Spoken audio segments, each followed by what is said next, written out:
Machiegni Lolwe TV gini en marwane kidieny mabende koroda miyanena weche mabende ntiere gi kuku gi omiluonge ni Kuku Mar Wach. Chenro mar Kuku Mar Wach kuma bende wadangiyanena weche ma opogore mago mag siasa, weche go mago mag uchumi kaka dhi nyime. Omiyo odiochieng' ma kawuono wan kanyo to kod migosi Enoch Ogutu mabende koro lony e weche go mago mabende ni weche mag uchumi kaka Kenya dhi e yor siasa to kod weche moko mathoth ahinya.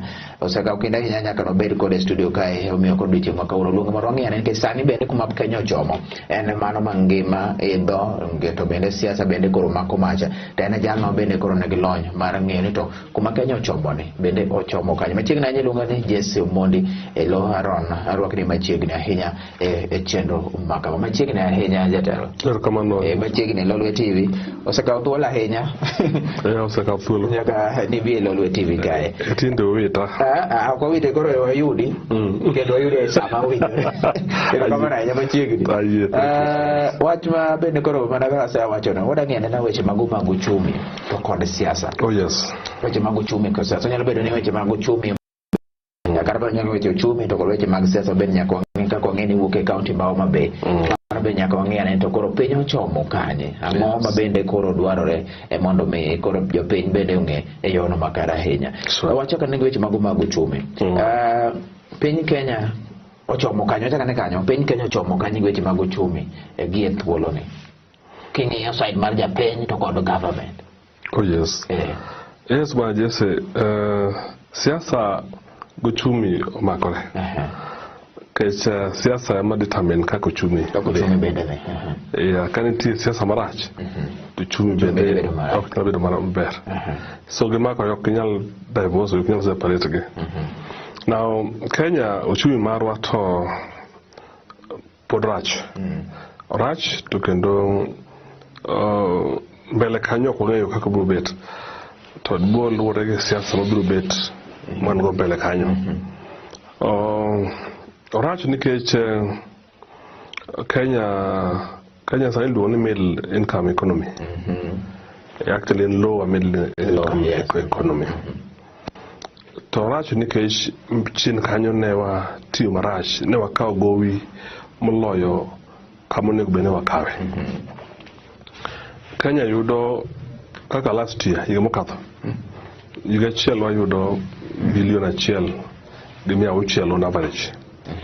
1.6 trillion. Yeah, trillion, yes. Yeah, trillion Kenya shillings. In terms, mano pesa ma Kenya yudo. Mano ma Kenya yudo mochoko. Mochoko tax gi other incomes. Incomes biro mathoth. To budget marwa as a country kaka this year. Budget marwa en trillion I think 2.9. 2.9. Last year na 1 trillion adek. Yeah. To ne waduoko chien to trillion 2.9. Koro ka eyudo 1 trillion 1.6 tidwa tiyo gi trillion 2.9 mateni trillion 1.3 igole kanye. Mana manyaka kore chaking'e. Nyaka igole. Yeah, igole kanye. In other words, ka tiyo gi layman's language. Kama isachi en 10,000 to your monthly expenditure idwa tiyo gi dwe achiel idwa tiyo gi 20,000. Apar ni igolo kanye. Apar no idhi golo kanye. Nyaka bende dhi ole kamoro. To mesa midhi ole kamoro no bin gi gowi kuma idhi ole no. Gowi ewi gowi. Kenya nigi gowi mar machalo trillion 9 around 9 trillion ochiko. Sare point something kich wakaw gowi every month around 58 billion. Wakaw every month. Kich gowi moko wakaw domestic debts from banks and other institutions, lenders. Wakaw gowi every month. Matiyo kich misara you don't know some you per month no each matene misachi ni yude ne tichule gowi te ti dong no ne chako manyo kaka survive ti chako chulo gowi. Okay nikech ka chulo gowi bi jogi moko chako kumi. So sama yudo Kenya yudo pesa to pesa no te utero e gowi. Now GDP mar Kenya is about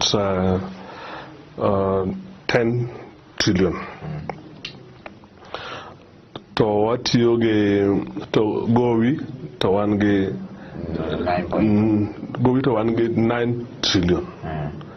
Matene sane wan gi 80%, 80 point something. Ratio mar GDP to our income and 90 point something. And malo mangeny. Malo ma too much. Koro wan gi gowi mat 9 trillion. Gowi ni rewa chule pesa mwa chulo gowi pa iya en ata malo mar boro. Na 80% of pesa mwa yudo dhiego gowi. 20 kende madong monego watige Kenya. Koro mai gowi ro wan go sakaka sani na yudo na ng'iyo ni between dwe mar 4 dwe mar 10 Kenya no olo more than 290 billion gowi mabende koro ne giol. Japiny nitie kaka japiny iyudo ka japiny en yuto mare jabedo chunga kanyo to japiny bende koro poro medo hinyo king'i kombe kata koro gi pinje moko bende nitie kaka ma bende nyalo konyo mondo japiny kik hinyre bende koso japiny biro bedo sigu mana kanyo nikech ng'eny japiny nyalo papare mano yudo kata 2017 japod oyudo nyaka gie sani. Tax mede gik moko bende beche koro medo ere ka koro japiny bende koro ma nyalo bedo koso japiny siga ka biro bedo kamae. Ma nyalo bedo mana ka nitire sirikal, the head of the government, like the president, bedo focus ni kako dwa loso dwa gine kelo ngima japiny malo. As at now, inflation rates, inflation dia wacha gidholuo. Kaka jo Kenya finyore economic terms, and chicken boro it is when at almost 8% inflation rate. No dog pay matin niche manom bende kujo sani no dog pay matin last year mention boro sani or dog pay matin to a bit point something. Inflation rate masana ma Kenya ka matin jo pay ne medo hinyere covid nicho medo hinyowan kech pesa nicho kaw mang'eny tere covid. Bank COVID to nenti relief matin, but relief no is short lived. Nikech kanengo mar stima pod dhi malo. Stima affect every sector of the economy. Kanengo mar mafuta mar petrol pod dhi malo. Itiyo kode everywhere, affect everything. Mateni japiny ok bi yudo relief, pod ok bi yudo kwe kata yot.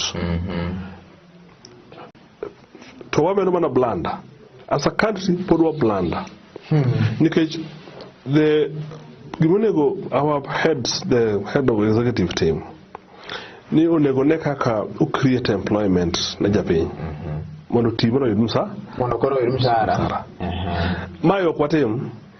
How do we create employment? Onego create employment by chiwo tax relief na investors wakel joma kelo mwandu e piny to wachagi pesa mathin, okay? Tax relief. Kikeni conditions matek. Koko mi conditions matek to gikelo biashara to gindiko ji to jogo chamo misara. Jogo chamo misara go bitimo godo other things. Timo business to pesa circulate. So why you the wrong? Why you the wrong? In the sense, what me ji pesa nono. For example, this issue mar kiloji real estate. Kazi kwa vijana manokelia. Manyuche serikali dwa pump another 10 billion. 10 billion kana gikelo investor to give me a tax relief. To biro ndiko ji aching.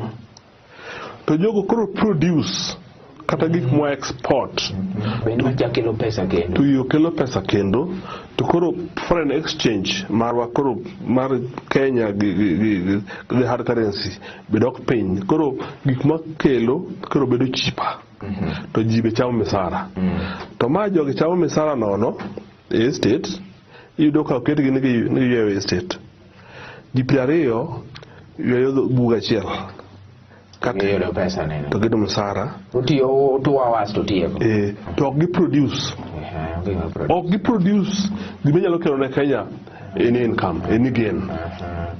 So our because of Siasa marach mondo jogo her jopinyo her jatelo gigo siasa marach the economy of the country. So we are getting it wrong. Why you them wrong every day? Ere kaka mae bende koro ere kaka siasa mabende nyaka gesani koro donjo iwinjo ka jowacho gani wachomo sana siasa pesa bende koro dwa lal japiny mabende koro mabende nenowa ere kaka siasa affect uchumi. Siasa affect uchumi because gik monego watim waweyo ji koro concentrate ji wa concentrate weche mag siasa wane gini completely ji dwa concentrate wa siasa koro ji weyo tich madiang kelno yuto nyalo yudo ka sani en kapiny oru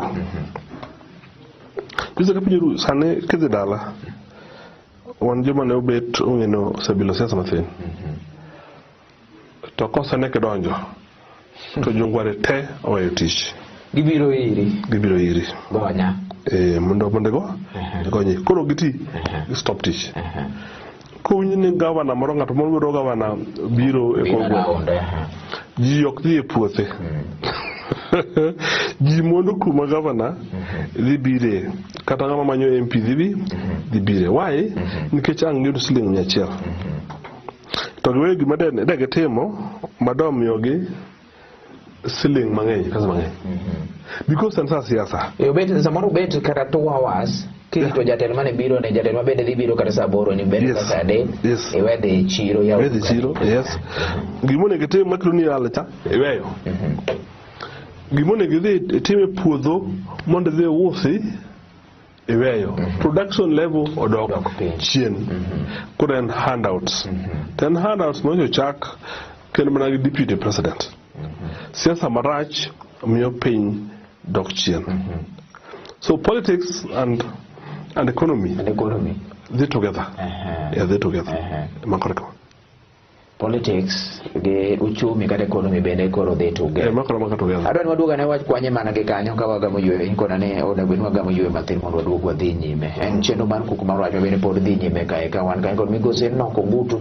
nyalo nyawe chege mag uchumi kata gi kaka no bende koro uchumi mar Kenya dhi nade kata uchumi mar kamoro wacho ni gige dhi marom kod siasa mar bedo wada duogo mana bang' thuolo machuok mondo wang'e tere kaka bende oseng'iyo kaka siasa bende gitudore godo waduogo kwa dhi nyime kae wara nyaka weche mag siasa bende anyisi ni wuok e kaunti ma Homabay en bende achiel kuom jogo ma bende ne gilony ahinya weche mag siasa mag kata mag weche mag governance waduogo kare bang' thuolo machiek.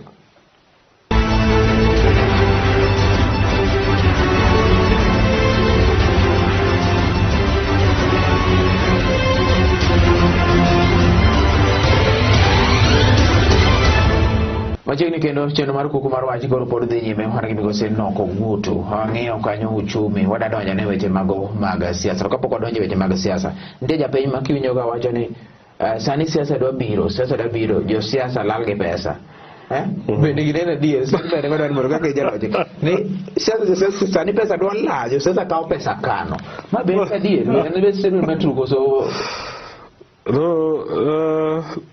to an extent, but not quite. Because sani yo siasa sani golo pesa. You know, John, siasa ne bedo mager. Dweche adek kata ariyo. Kaji chomo siasa. Kaji chomo elections. Siasa ne bedo mager.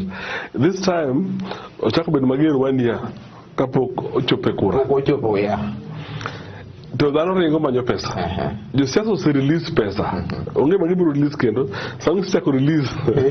Pesa mocho e kado sani sichako release. Mono bende pesa koro bedo. Sani koro pesa bedo. Sani se release ge. Omiyo na nyise ni ji ringo dhi rally.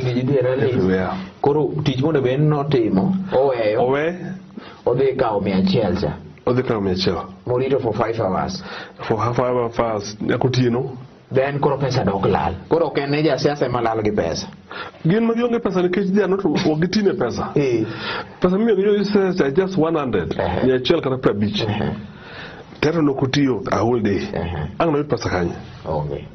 otegemea ng'ata achiel ma ji te jo tegemea ang' noyud pesa no kanyo.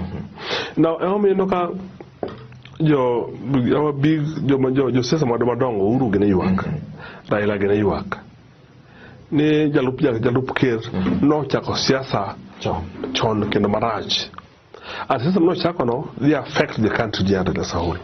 Jalup ker ne wacho ni en poko jago campaign, en owuotho mondo otimo tijene mane koro taimo kutwega mane gima nowacho kaka jalup ker. Kwachako gi kanyo, bende IBC ne wacho ni mondo beni koro bedo official mano koro landa ne seche mag campaigns. Iyudo ka sani kata Raila Amolo Odinga bende koro wuotho karang'o ma bende gitimone, ang'o jotelo gitimo nigi campaign koso podi. Of course jalup ker is a liar. Majok nyal kony because they enter for igni ang'wen osebedo the whole campaign. In fact second time Uhuru ne kuka hape ber no Uhuru no omae tije moko no mi bedo free ngano se campaign igni ang'wen momakore ni winjo ka giwacho ni edwe achiel gisetimo rallies kaya 100 wiye en campaign mar pele okobedi office okobedi office. In fact office official Arambe House annex yo jeni poko de kamana igane mangima poko nyono kanyo nikech oromo gi ji dala ne kucho to poko pesa to de oko poko pesa to de oko. Now mane siasa ma de oinyo the economy, they affect economy big time nikech joma they would be competitors joma dwa lero kode bekoro chako ngwech de ngane ma wajite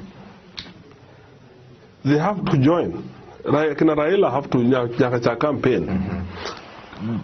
It was not there and HG mondo cha campaign that early.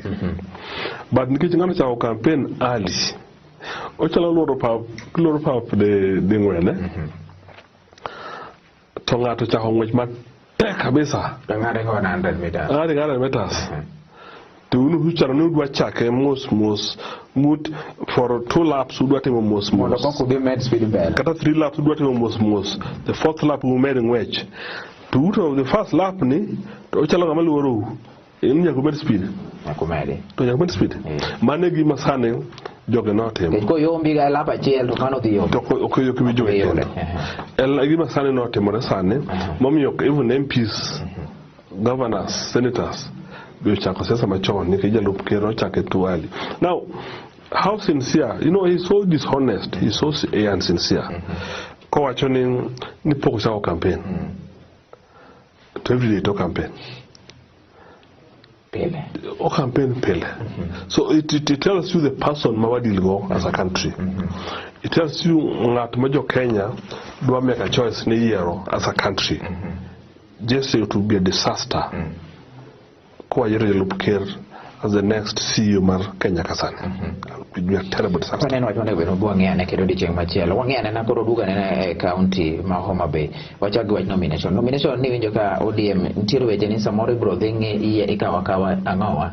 Delegates to bende wacho ni ng'ane ne monego wang'e benya ni county ma Homa Bay kacha line up ose wuok Siaya Homa Bay bang'e ni kono nitie line up kanyo politics ma Homa Bay kata siasa ma bende Homa Bay bende no kama en ndama bende dhi bedo makara ahinya nitie joma officials mag party ma samoro ka delegate samoro nitiere kaka weche nyalo bedo ang'o miwacho wach mar bedo delegates mondo koro owal joma bende dhi team nomination yiero mar ODM osenyo party mar ODM. An life member mar ODM number 269. Meaning out of these thousands and 260, nan matene wan jomo chango John. To yiero mar ODM emoseduoko ODM piny, mosemayo ODM chia. Nikech vested interest ma joma dongo go ne godo nominations. Jomoko dwaro pesa ma gibiro yudo dalo ODM, man is the reaping season. Okay? Jotelo. So jotelo gi, they would rather when they get nomination, take it as a some nomination. itimo nomination marach intentionally, not ni timo nomination matek ne ODM. It is intentional mar ketho nomination kata iluongo ji malo tichak gone gi bei. Kuri gone bei. Tichak gone gi bei. Certificate. Ma emo se ketho no party. So emo chini kuru preferred candidates.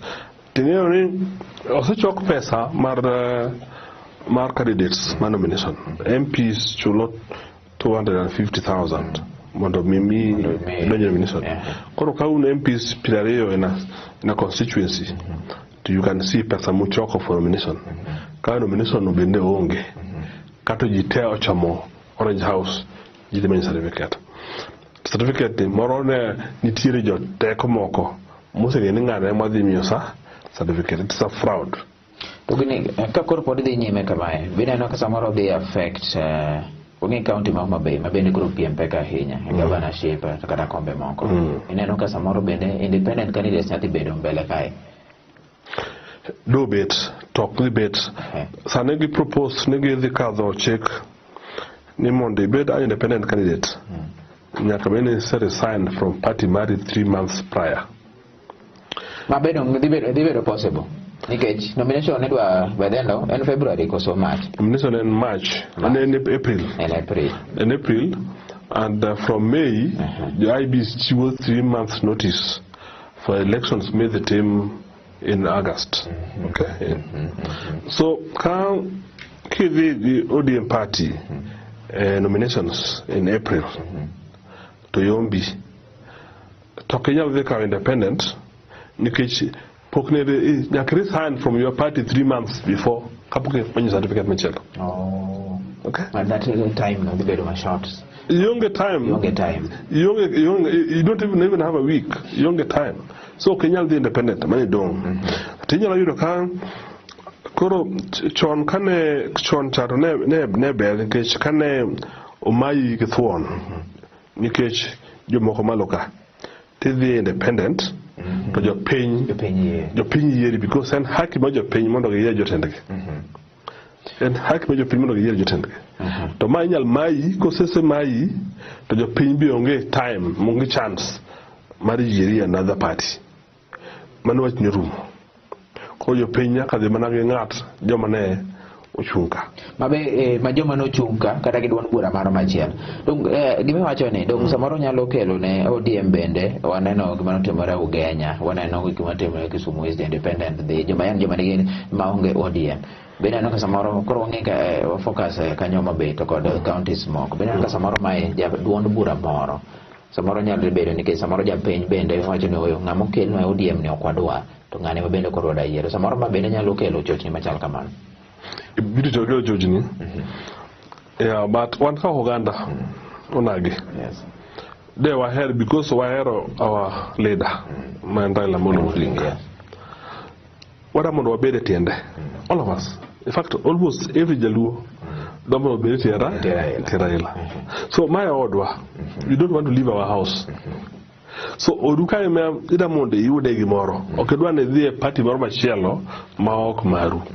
Because this is our leader and all of us, almost all of us was accept. To koro Oruka emedhi luokie.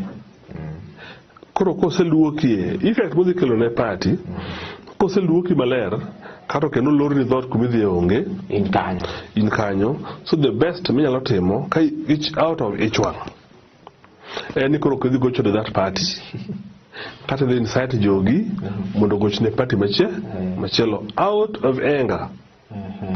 Not because you need Romano, but nikech each one, nikech oluoki and some luoki ni, is spend maybe all your investments. Yeah. Ma kane party bedo maber. To nego ge wach ne kagedwa that team on direct nomination. You know like ODM last time Homa Bay County. A nomination no my ngamano yombo. Munel magwanga. No my. Kama wanu the court mar party no wachane no my. Wachane mondo the dog yiyo. Yeah, according to court no my. Mano court mar ODM. Yes. Yeah. No my makuto wachane mano bedo share gibo sire. Mo wachane mondo the dog yiyo. kato ODM wachiniko no ok gidoge yiero kuro chu direct certificate matini ODM ne part of ne party to my at the grassroots to nyoge wacho already we spend millions and millions to nyoge wacho kuro ochuna ni kuro dhi independent kose the independent bendo bet kaka no bet no yombo bet kaka no bet no ngide court kendo one kaka johera mar Raila Amolo Odinga kendo kaka johera mar the party dwa her mondo odwa ni kiko wuoge and again dwa her mondo justice otimre kendo neno timore just like what cry for justice ne Raila at the national level oyombo temae down here we want that justice mondo timka kibedi mecho piny ku to komech malo to warayot haki yetu malo to piny ka to onge haki wetu ja piny ni ben mana nigi haki mare as much as jamalo kucho benegi haki mare. That is what we are crying for as ODM. Na winjo ka Sakil Sabir ne wuoyo nichi wuoyo kana bedo interview the radio to no penye to bedo ok chung e ODM to no wacho ni okanyal chung e nomination mar ODM nikech okan shwa tanyal mana chung ka gik moko bedo change ma nitiere certainty ni odhi bedo fair free and fair. This is what we have lacked ODM. Now in Homa Bay can ikelo wach mar ni delegates kata ODM niko delegates di yiero delegates in a constituency there are very few people from locations you will find in a constituency nige locations maybe locations Pireo to delegates chigni akina adek mawuok so you are talking of the Pirauchiel from emadi yiero ni ji 80,000 ji 80,000 gi kan kidero to adgi millions ta sengo those delegates tabiro oro agents ga to them yogi elufu para kata pia e utegi them yogi appointment mondo gibi kodong 1 week to elections dio de kamoro kata Tanzania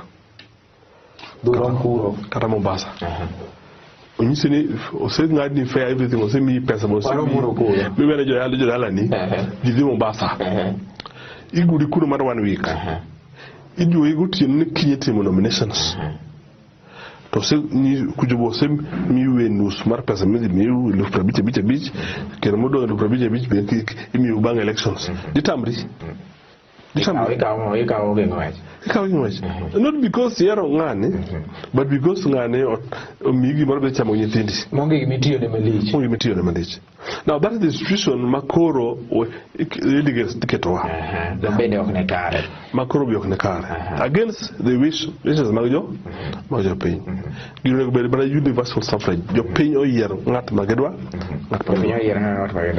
Anaga kinde nyiso ni kendo rumo nikech en twak malach ahinya kendo go mondo chieng' moro kendo chak walose adwa ni wuone kod oganda ma Homa Bay kaachiel oganda to gima samoro bende de gom mondo duond bura mar ODM otim wuok gi Homa Bay to kod gima ne idhi go mbele no to kod jo Homa Bay bende ko tieko ne jo Homa Bay awacho ni the late Juno Kajwang gi team mar Awete and others wada mondo wayier mayom no owacho ni mondo wapogle mayo makare jo Suba Mbeta Kocha ne wamiyo Senate Judir Kairi ne wamiyo Women Rep jo Gesa Rachuonyo jo Nyangora Bala ne wamiyo Deputy Governor jo Gesa Rachuonyo no migi Governor with that structure pod wadhi kode mbele not nubro bet indefinitely forever but for this time round to wamiyo wadhi kode mbele mondo wabed gi